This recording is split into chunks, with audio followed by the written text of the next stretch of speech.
بسم اللہ الرحمن الرحیم۔ السلام علیکم۔ راوی کہتے ہیں کہ ہماری ملاقات ایک بزرگ سے ہوئی۔ جب ہم عشاء کی نماز پڑھ چکے تو بزرگ نے فرمایا کچھ کھاؤ گے؟ میں نے کہا ہاں۔ فرمایا غار کے اندر درجے میں چلے جاؤ اور جو ملے کھا لو۔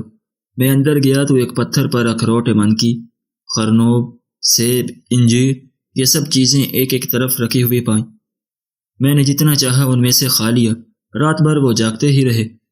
جب سحر کا وقت ہوا تو انہوں نے نماز وتر ادا کی، پھر جو کچھ موجود تھا اس میں سے کھایا اور بیٹھے رہے، یہاں تک کہ صبح فجر کی نماز ادا کی اور بیٹھے ہی بیٹھے سو گئے، حتیٰ کہ آفتاب طلوع ہو کر بقدر 2 نیزوں کے بلند ہو گیا تو کھڑے ہوئے اور وضو کر کے غار میں داخل ہوئے۔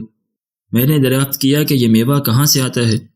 اس سے اچھا تو میں نے کبھی نہیں کھایا۔ فرمایا یہ تم آنکھوں سے دیکھ لو گے۔ اتنے میں ایک پرندہ آیا جس کے دونوں بازو سفید اور سینہ سرخ اور گلا سبز تھا، اور اس کی چونچ میں منکی اور پاؤں کے بیچ میں اخروٹ تھے۔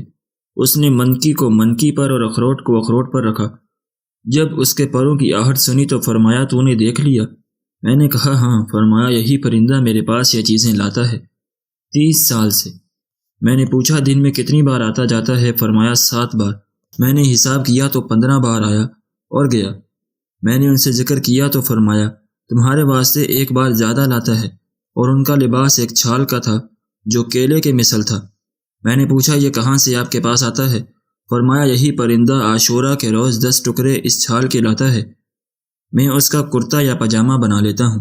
ان کے پاس ایک سوا بھی تھا جس سے وہ چھال سیتے تھے، اور وہی پھٹی پرانی چھال کے ٹکڑے ان کے نیچے بچھے ہوئے تھے۔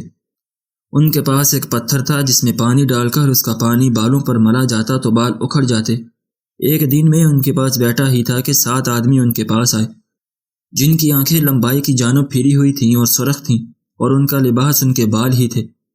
مجھ سے فارسی میں فرمایا ان سے نہ گھبراؤ، یہ مسلمان جن ہیں۔ ایک نے سورہ طٰہٰ آپ کو سنائی اور دوسرے نے سورہ فرقان، اور ایک نے سورہ رحمان کی کچھ آیتیں آپ سے سیکھی، پھر وہ چلے گئے۔ میں نے انہیں بعض مرتبہ سجدے میں یہ دعا پڑھتے ہوئے سنا، اور اس دعا کو آواز سے پڑھتے تھے۔ میں نے کہا آپ نے یہ دعا کس سے سیکھی؟ فرمایا مجھے اس کا الہام کیا گیا۔ ایک رات میں یہ دعا پڑھ رہا تھا کہ میں نے ایک خاطب کو کہتے سنا کہ جب تم یہ دعا مانگو تو آواز سے یہ دعا مقبول ہے۔ میں ان کے پاس 24 روز تک رہا، پھر مجھ سے فرمایا کہ اپنا قصہ بیان کر، تو میرے پاس یہاں کیوں کر پہنچا؟ میں نے قصہ بیان کیا۔ فرمایا اگر تیرا یہ قصہ پہلے معلوم ہوتا تو تجھے اپنے پاس اتنے دنوں نہ رہنے دیتا۔ تو نے اپنے ساتھیوں کو پریشان کیا، انہیں تاخیر کے سبب سے ندامت ہوگی۔ تمہارا ان کے پاس لوٹ جانا میرے پاس ٹھہرے رہنے سے اچھا ہے۔ میں نے کہا میں راستہ نہیں جانتا۔ آپ خاموش ہو رہے۔ جب زوال کا وقت آیا تو فرمایا اٹھو چلو۔ میں نے کہا مجھے کچھ نصیحتیں کیجیے۔ فرمایا ادب سیکھو اور بھوکا رہنا اختیار کرو۔ مجھے امید ہے کہ تم قوم سے مل جاؤ گے۔ اور مجھے ایک ہدیہ بھی دیا اور یہ کہہ فرمایا تم طواف زیارت کے دن زمزم اور مقام ابراہیم کے درمیان ڈھونڈو، ایک شخص ان صفات کا ملے گا، ان سے میرا سلام کہو اور اپنے واسطے دعا کی خواستگاری کرو۔ پھر وہ مجھے لے کر غار سے باہر نکلے۔ دیکھا تو ایک درندہ غار کے دروازے کے باہر کھڑا ہے۔ اس سے آپ نے کچھ کہا جسے میں نہ سمجھا، اور مجھ سے کہا اس کے پیچھے پیچھے چلے جاؤ۔ جب وہ کھڑا ہو جائے اپنے سیدھے بائیں طرف دیکھنا، تمہیں راستہ مل جائے گا۔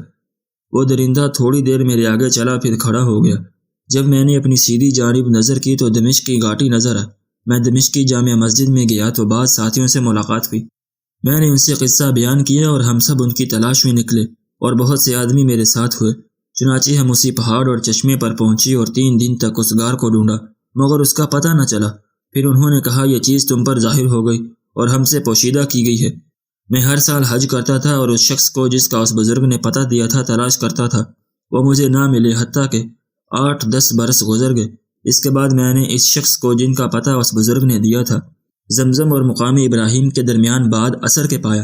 میں نے انہیں سلام کیا، انہوں نے جواب دیا۔ میں نے عرض کیا کہ آپ میرے لیے دعا فرمائیں۔ انہوں نے میرے واسطے چند دعائیں کی۔ پھر میں نے کہا کہ ابراہیم کرمانی آپ کو سلام کہتے ہیں۔ انہوں نے دریافت کیا کہ تم نے انہیں کہاں دیکھا؟ میں نے کہا کوہ لبنان پر۔ مجھ سے کہا خدا ان پر رحم کرے۔ میں نے کہا کیا ان کی وفات ہو گئی؟ کہا اسی وقت میں نے ان کو ان کے بھائیوں کی ہمراہ غار میں دفن کیا ہے اور ان کی نماز ادا کی ہے۔ جب ہم غسل دیتے تھے تو اس وقت وہ پرندہ جو ان کے لیے میوے لایا کرتا تھا گر پڑا اور پر مارتے مارتے مر گیا۔ ہم نے اسے بھی ان کے پاؤں کے پاس دفنا دیا۔ پھر وہ شخص طواف کے واسطے چلے گئے۔ اس کے بعد میں نے انہیں نہیں دیکھا۔ بے شک اللہ والوں کی شان ہی نرالی ہوتی ہے۔ اللہ سے تعلق جڑنے کے بعد یہ دنیا سے بے نیاز ہو جاتے ہیں، انہیں دنیا کے اسباب کی کوئی ضرورت نہیں رہتی، اور اللہ تعالیٰ خود غیب سے ان کی مدد فرماتے ہیں۔ اللہ تعالیٰ ہمیں بھی نیک بننے کی توفیق عطا فرمائے، آمین یا رب العالمین۔ ناظرین، اگر آپ کو آج کی ہماری یہ ویڈیو پسند آئی ہو تو ہمارے ویڈیو کو لائک کریں اور اپنی دوستوں کے ساتھ شیئر بھی ضرور کریں، اور اگر آپ نے ابھی تک ہمارا چینل سبسکرائب نہیں کیا تو ہمارے چینل کو بھی سبسکرائب کر لیں، اور اس بات کا جواب کومنٹ باکس میں ضرور لکھنا کہ معجزے اور کرامت میں کیا فرق ہوتا ہے۔